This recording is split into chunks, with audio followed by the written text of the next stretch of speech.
Graciana, merci de ton invitation, de celle de Marie-Pierre Bidal également et de toutes les personnes qui ont organisé ce colloque. Je suis très heureuse d'y participer. Alors, mon intervention, elle, est un petit peu différente puisqu'il ne s'agit plus du groupe, mais de l'approche individuelle des troubles de l'écriture. Et je l'ai intitulée « De la trace à l'écriture, un chemin semé d'embûches ». Point d'interrogation. Si nous pouvons retracer sommairement les principales étapes du cheminement de l'être humain depuis les premières traces pariétales laissées par nos lointains ancêtres de la préhistoire jusqu'aux premières écritures explicitement symboliques et enfin à notre écriture alphabétique au code arbitraire et modulable dont la plasticité soutient notre travail de pensée, d'approfondissement et de créativité, cet immense espace-temps qui s'écoule entre les traces originelles et l'invention du code alphabétique peut peut-être nous suggérer la complexité et les embûches de cette démarche d'accès à l'écriture. Aujourd'hui, notre réflexion porte sur les difficultés de l'enfant dans l'apprentissage de l'écriture. Je me situe ici dans une approche personnelle, individuelle, pour chaque enfant. Mais même si l'enjeu est pour chacun d'entre eux personnel, individuel, nous pouvons dégager des traits communs caractéristiques. Ce sont des enfants qui, d'une part, manquent de mots pour évoquer leur écriture, comme s'ils ne la regardaient pas, et qui, d'autre part, semblent ne pas avoir conscience du malaise corporel qu'ils éprouvent lorsqu'ils écrivent. Quelle pourrait être la nature du blocage qui les contraint? Comment l'appréhender dans l'écriture? C'est ce que nous allons voir dans un abord théorique d'une part, puis nous examinerons d'autre part cette question en prenant comme exemple le cas d'une fillette souffrant de difficultés avec l'écriture.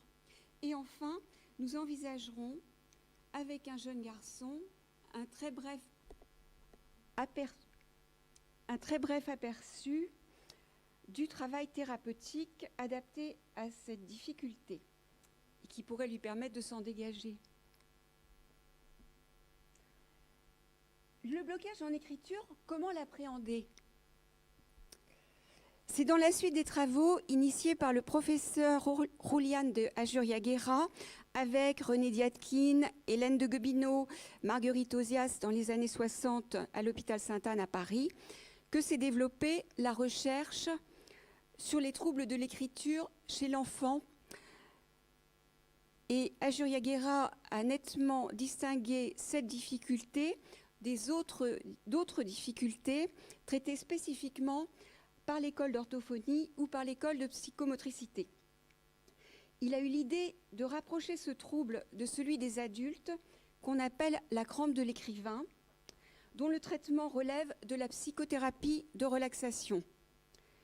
Celle-ci prend en compte l'engagement particulier du corps dans l'acte d'écrire. En effet, l'acte d'écrire met en jeu la main qui trace, le regard qui l'accompagne et la symbolique du langage. Écrire mobilise le pulsionnel et le langage dans un travail de symbolisation.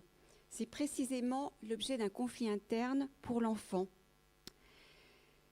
Qu'est-ce qui achoppe ainsi dans l'évolution de l'enfant? Alors, je vais rappeler, mais cela a déjà été fait et je vous prie de m'en excuser. Je rappelle très brièvement donc, comment les traces graphiques vont se mettre en place. Vers l'âge d'1 an, l'enfant peut tracer ses premiers gribouillis sur une feuille. C'est le prélude à de nouvelles découvertes. En effet, ces sensations graphiques, source souvent d'excitation, lui permettent d'expérimenter la tenue du crayon et ses ressentis au contact de la feuille et d'en jouer peu à peu. En outre, ces premiers dessins, parfois offerts, sollicitent le regard approbateur de l'adulte et engagent ainsi l'enfant dans le champ des expériences sensorimotrices et affectives. Puis, l'enfant, en évoluant, attribue une signification à tel ou tel tracé. Par exemple, Un rond sera un bonhomme, un carré, une maison, etc. À mesure qu'il contrôle son geste, coordonne sa main et son regard, il se lance dans des dessins qui figurent intentionnellement quelque chose. Cette représentation intentionnelle est contemporaine de l'évolution de son langage, de plus en plus élaborée, en général au cours de la 2e année. Et cela marque une étape sur la voie de l'individuation et de la symbolisation, préfigurant inconsciemment les enjeux relationnels, identitaires et affectifs à venir dans l'écriture. Comment passe-t-on de la trace à une écriture suffisamment bonne, entre guillemets? C'est un petit clin d'œil aussi à Winnicott. L'écriture se distingue du dessin en ce qu'elle renvoie à des symboles, les lettres, tandis que le dessin renvoie à du figuratif, les images. L'écriture impose donc à l'enfant l'entrée dans un autre registre, celui du langage. Le code de l'écriture se compose de signes arbitraires et modulables, renvoyant à des sons. C'est une évolution complexe qui est demandée à l'enfant, comme l'indique Marie-Alice Dupasquier. Quand l'enfant apprend à écrire et que le langage passe de la bouche à la main pour devenir langage écrit, il doit toutefois s'opérer une transformation de l'auditif au visuel via le tracé. À ce moment-là, le langage, d'une certaine manière, doit quitter la bouche qui le parle pour laisser agir la main qui le trace. C'est quand la main peut tracer les lettres dans le silence que l'enfant commence vraiment à écrire, en ne gardant que le souvenir auditif du mot. Cette métamorphose du mot dit en mot entendu et écrit introduit l'enfant dans la symbolique du mot écrit, de l'expression écrite. Si cette transformation peut s'accomplir dans la tranquillité pour beaucoup d'enfants, pour d'autres, elle ravive un sentiment de difficulté face à la séparation. Quand on écrit, effectivement, on est seul, face à une forme de deuil qui peut les fragiliser, un conflit interne. Les écritures se font l'écho de ce trouble, visuellement. On peut distinguer, donc en prenant l'écriture elle-même, plusieurs types de difficultés. Il y en a environ 4. Il y a 4 formes de troubles. Il y a les écritures d'apparence maladroite, avec un trait haché, saccadé, des lettres émiettées, des arrondis cabossés, des lignes sans continuité et l'organisation de la page a une allure chaotique et anarchique. Deuxième forme, les écritures que l'on qualifie de sales ou brouillonnes. Elles sont surchargées de retouches, ratures, empattements du trait, taches. Enfin, les écritures illisibles, tant les lettres sont déformées, inachevées, souvent à peine esquissées, malgré parfois une apparence agréable. Et une dernière forme qui peut englober les précédentes, en fait, ce sont les écritures lentes, qui ne peuvent de ce fait répondre aux nécessités de rapidité qu'impose le rythme scolaire et qui conduit souvent à une restriction de plus en plus grande du volume des travaux écrits. Ces écritures semblent être le terrain d'un conflit interne que l'enfant exprime à la fois par son écriture à l'aspect désordonné et au rythme anarchique et par la tension corporelle, la crispation douloureuse au niveau des doigts, du poignet, qui accompagne le geste graphique. A contrario, une suffisamment bonne écriture doit être lisible, assez rapide et résulter d'un geste confortable pour le scripteur. Au plan psychanalytique, nous interpréterons ce trouble en référence aux travaux d'Ajuria Guerra, de Jean Bergès, de Marie-Alice Dupasquier, qui suggère de voir dans certaines conduites motrices de l'ordre du blocage et de la crispation une forme de résistance inconsciente chez l'enfant à lâcher son emprise sur un mode libidinal révolu. En fait, une résistance à l'entrée en latence qui normalement est contemporaine de l'entrée au CP. La latence suppose le renoncement aux objets oedipiens, auxquels l'enfant va substituer psychiquement des identifications parentales. Non plus avoir possédé les parents, mais être comme eux. Et il sera soutenu en cela par la promesse implicite que lui aussi un jour retrouvera son objet d'amour. Ce travail de refoulement et de déplacement est initié déjà dans la relation à la mère, dont la capacité de rêverie, notamment, nourrit l'enfant psychiquement, tout en lui faisant percevoir son intérêt pour un objet autre que lui, ce qui l'ouvre dans l'ambivalence des éprouvés à une dimension tiercéisée. L'objet subsiste, mais il est intériorisé dans l'inconscient. Et nous faisons l'hypothèse que refoulé, il est représenté psychiquement dans une figure, la figure de l'absence. C'est un terme emprunté à Green. L'absence, je vais y revenir. Et pendant la latence, cela permet de susciter les sublimations, les investissements culturels et scolaires. Les travaux d'André Green sur le négatif éclairent cette dimension. Le troisième sens du négatif, plus difficile à concevoir, je cite André Green, se réfère à l'état d'une chose qui, contrairement aux apparences, continue d'exister même quand elle n'est plus perceptible par les sens. Il renvoie à la notion d'absence de latence. Dès lors, ce qui n'est plus présent à l'esprit, qui existe à l'état de virtualité et qu'une évocation pourrait rendre présent, ce qui est absent peut être dit négatif par rapport à la présence, par référence à la présence. C'est ce troisième sens que rencontre la psychanalyse, puisqu'elle s'intéresse aux représentations inconscientes. Je cite André Green dans Le travail du négatif, 1993.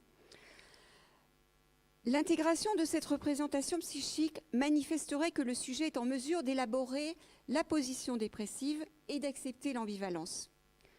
Le travail psychique s'appuie de ce fait sur la fonction tiercéisante.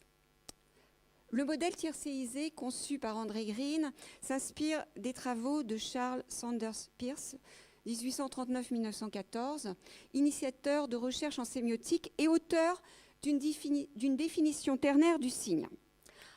Je le cite. « La référence tierce y est incontournable. Elle est au départ du discours.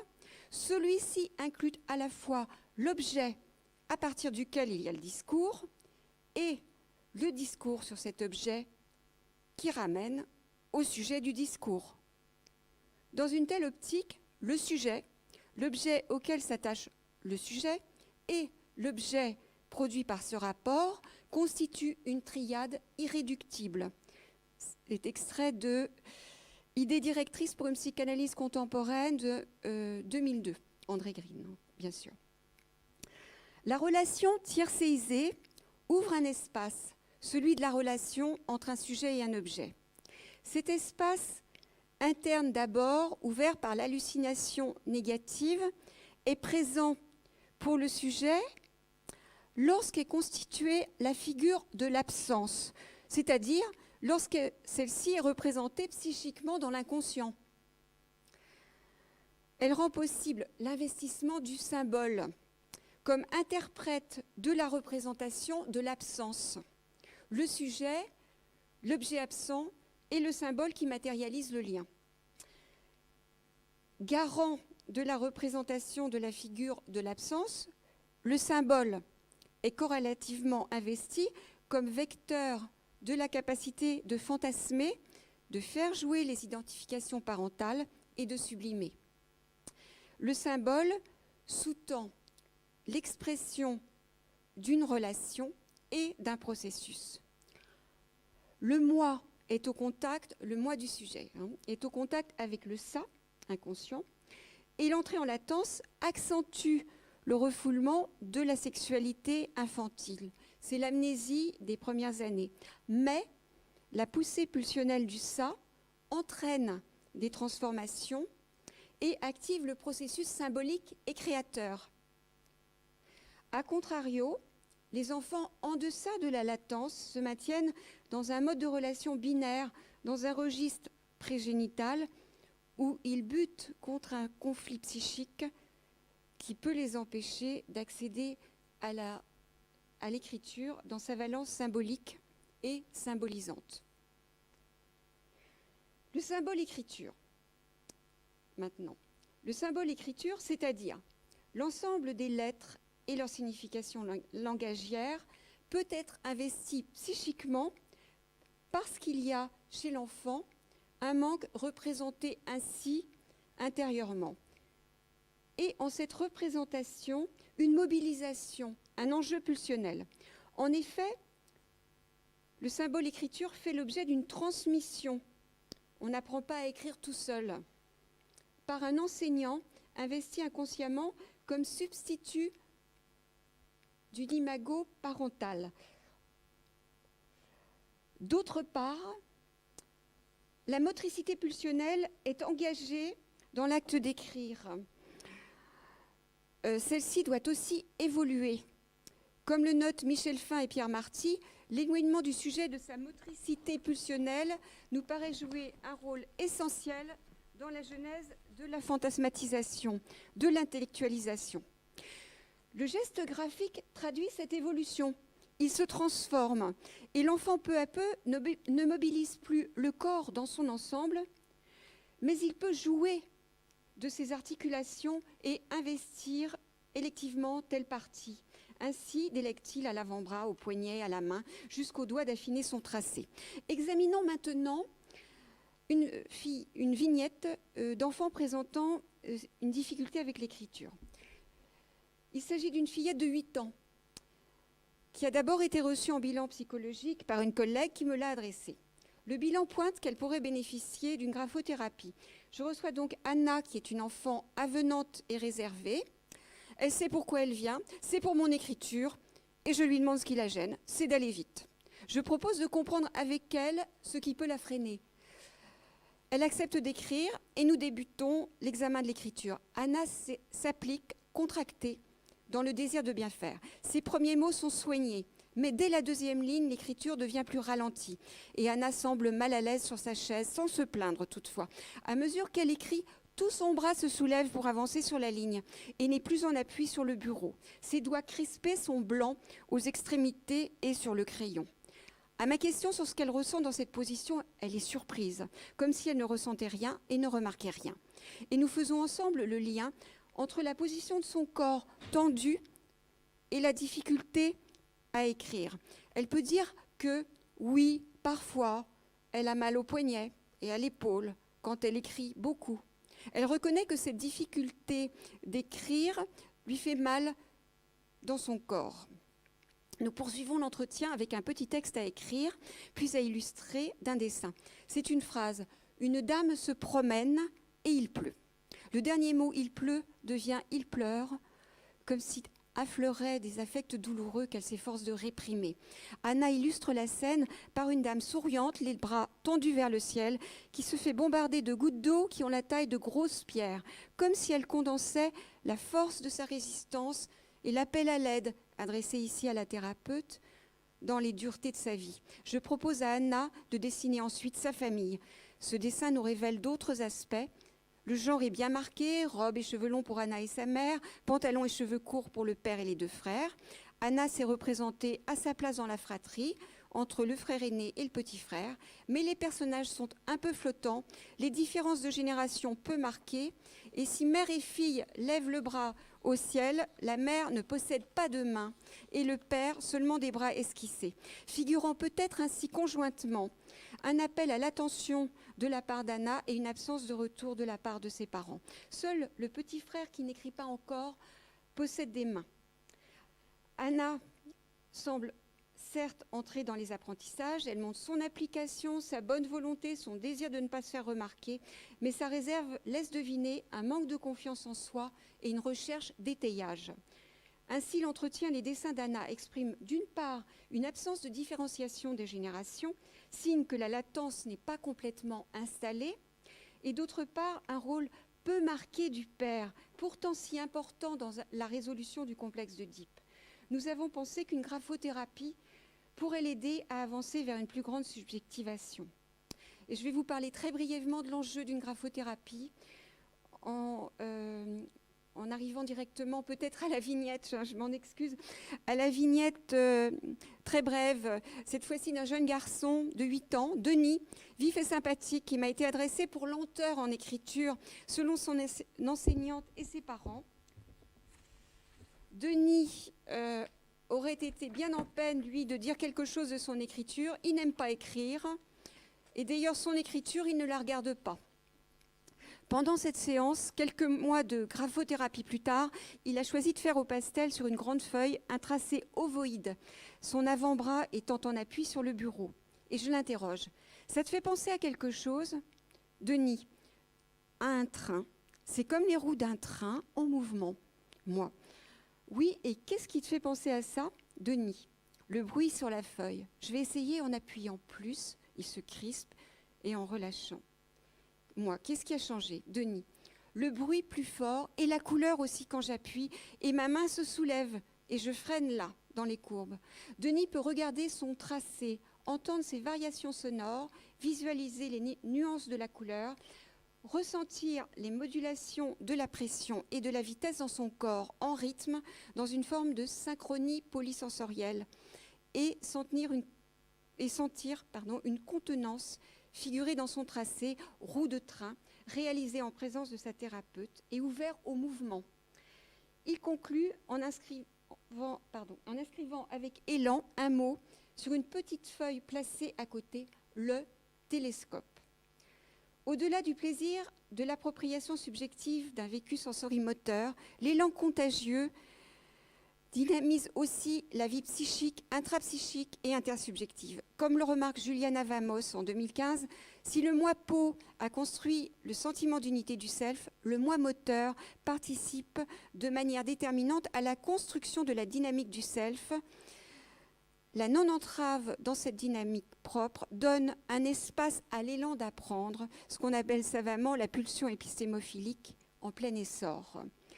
Pour conclure, lorsque l'entrée en latence achoppe et que les enfants l'expriment dans la difficulté avec l'écriture, la graphothérapie qui mobilise via le travail sur le tonus musculaire et ses variations, les fantasmes inconscients de l'enfant peut permettre que ces pulsions redeviennent utilisables par lui. L'accès à l'état psychique de la période de latence, comme le nomme BDUL, constitue pour le sujet un acquis crucial, structurant pendant l'enfance et au-delà, dans les remaniements de l'adolescence et dans la suite de l'existence. Il représente en effet une ressource où puiser pour trouver la possibilité de développer avec ses propres pensées un certain type de relation d'objet. Je vous remercie de votre écoute.